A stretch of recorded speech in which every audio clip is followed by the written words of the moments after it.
اعوذ باللہ من الشیطان الرجیم بسم اللہ الرحمن الرحیم۔ سورہ کہف آیت نمبر 1 میں اللہ تعالیٰ فرماتے ہیں، تمام تعریفیں اللہ ہی کے لیے ہیں جس نے اپنے محبوب اور مقرب بندے پر نازل فرمائی اور اس میں کوئی گندگی نہ رکھی۔ آیت نمبر 2 میں اللہ تعالیٰ فرماتے ہیں، اسے سیدھا اور مڈل وے بنایا تاکہ وہ انکار کرنے والوں کو اللہ کی طرف سے آنے والے عذاب سے ڈرائے، اور مومنین یعنی ایمان والوں کو جو نیک عمل کرتے ہیں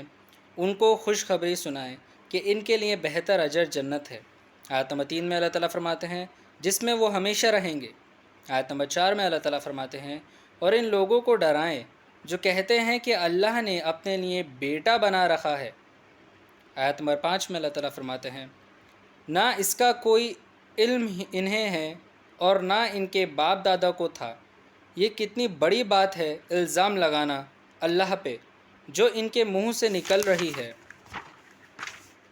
اور وہ سراسر جھوٹ کے سوا کچھ کہتے ہی نہیں۔ آیت نمبر 6 میں اللہ تعالیٰ فرماتے ہیں، اے حبیب مکرم محمد صلی اللہ علیہ وآلہ وسلم، تو کیا آپ ان کے پیچھے غم میں اپنی جان کو بھلا دیں گے؟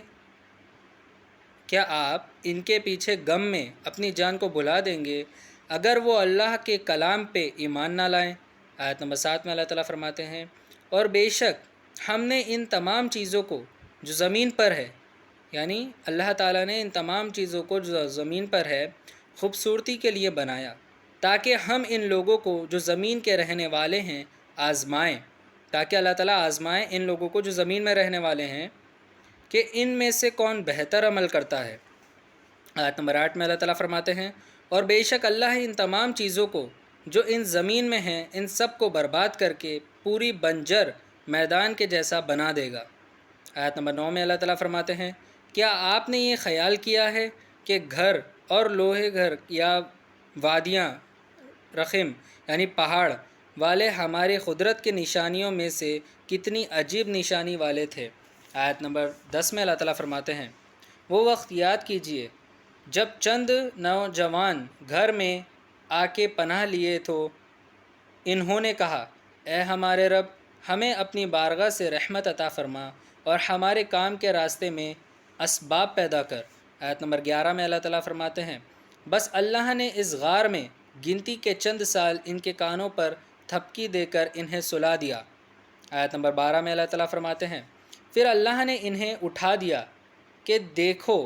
دیکھیں دونوں گروپ میں سے کون اس مدت کو صحیح شمار کرنے والا ہے جو وہ گھر میں ٹھہرے تھے۔ آیت نمبر 13 میں اللہ تعالیٰ فرماتے ہیں، اور اللہ آپ کو ان کا حال صحیح سناتے ہیں، بے شک وہ چند نوجوان تھے جو اپنے رب پر ایمان لائے اور اللہ نے ان کے لیے نور ہدایت میں اور اضافہ فرما دیا، یعنی بڑھا دیا، ہدایت کو بڑھا دیا۔ آیت نمبر 14 میں اللہ تعالیٰ فرماتے ہیں، اور اللہ نے ان کے دلوں کو اپنے رب و نسبت سے مضبوط اور پرماننٹ کر دیا۔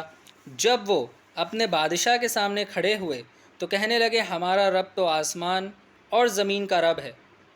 ہم اس کے سوا ہرگز کسی جھوٹے معبود کی پوجا نہیں کریں گے۔ اگر ہم بتوں کی پوجا کریں تو اس وقت ہم ضرور حق سے ہٹی ہوئی بات کریں گے۔ آیت نمبر 15 میں اللہ تعالیٰ فرماتے ہیں،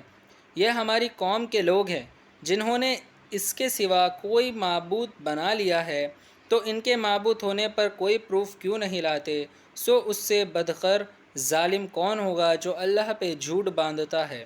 آیت نمبر 16 میں اللہ تعالیٰ فرماتے ہیں، اور ان نوجوانوں نے آپس میں ایک دوسرے سے کہا، جب تم ان سے اور ان جھوٹے معبودوں سے جنہیں یہ اللہ کے سوا پوجا کرتے ہیں ان لوگوں سے دور ہو جاؤ اور غار میں پناہ لے لو، تمہارا رب تمہارے لیے اپنی رحمت کو بڑھا دے گا اور تمہارے لیے تمہارے کام میں آسانی فرما دے گا۔ آیت نمبر 17 میں اللہ تعالیٰ فرماتے ہیں، اور آپ دیکھتے ہیں کہ جب سورج چلتا ہے تو ان کے غار سے رائٹ سائڈ کی طرف ہٹ جاتا ہے، اور جب غروب ہونے لگتا ہے تو ان سے لیفٹ سائڈ کی طرف ہٹ جاتا ہے، اور اس غار کے بڑے میدان میں یہ لیٹے ہیں۔ یہ سورج کو اپنے راستے کو بدل لینا اللہ کی قدرت کی بڑی نشانیوں میں سے ہے، جسے اللہ ہدایت فرما دے تو وہی ہدایت یافتہ ہے، اور جسے وہ گمراہ ٹھہرا دے تو آپ اس کے لیے کوئی اس کا دوست راہ دیکھنے والا مددگار نہیں پائیں گے۔ آیت نمبر 18 میں اللہ تعالیٰ فرماتے ہیں، اور اے سننے والو، تو انہیں دیکھے تو انہیں جگا ہوا سمجھے گا، حالانکہ وہ سوئے ہوئے ہیں، اور ہم ٹائم سے انہیں رائٹ سائڈ اور لیفٹ سائڈ کروٹیں اللہ تعالیٰ بدلتے رہتے ہیں، اور ان کے کتا چوکھٹ پر اپنے دونوں بازو پھیلائے بیٹھا ہے۔ اگر تو انہیں جاگ کر دیکھ لیتا تو ان سے پیٹ پھیر کر بھاگ جاتا اور تیرے دل میں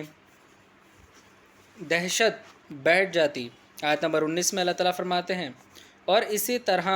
اللہ نے انہیں اٹھا دیا تاکہ وہ آپس میں پوچھ لیں، چنانچہ ان میں سے ایک کہنے والے نے کہا، تم یہاں کتنے عرصہ ٹھہرے ہو؟ تو انہوں نے کہا، ہم یہاں 1 دن یا اس کے بھی کچھ حصہ ٹھہرے ہیں۔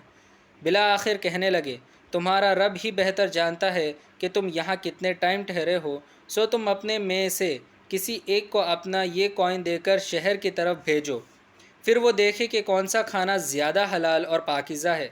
تو اس میں سے کچھ کھانا تمہارے پاس لے آئے، اور اس سے چاہیے کہ آنے جانے اور خریدنے میں آہستہ سے اور نرمی سے کام لے، اور کسی ایک شخص کو بھی تمہاری خبر نہ ہونے دے۔ آیت نمبر 20 میں اللہ تعالیٰ فرماتے ہیں، بے شک اگر انہوں نے تم سے آگاہ ہو کر تم پر دسترس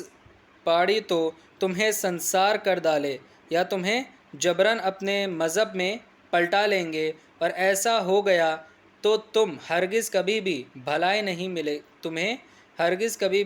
نہیں ملے گی۔ صدق اللہ العظیم و صدق مولانا رسولہ الکریم۔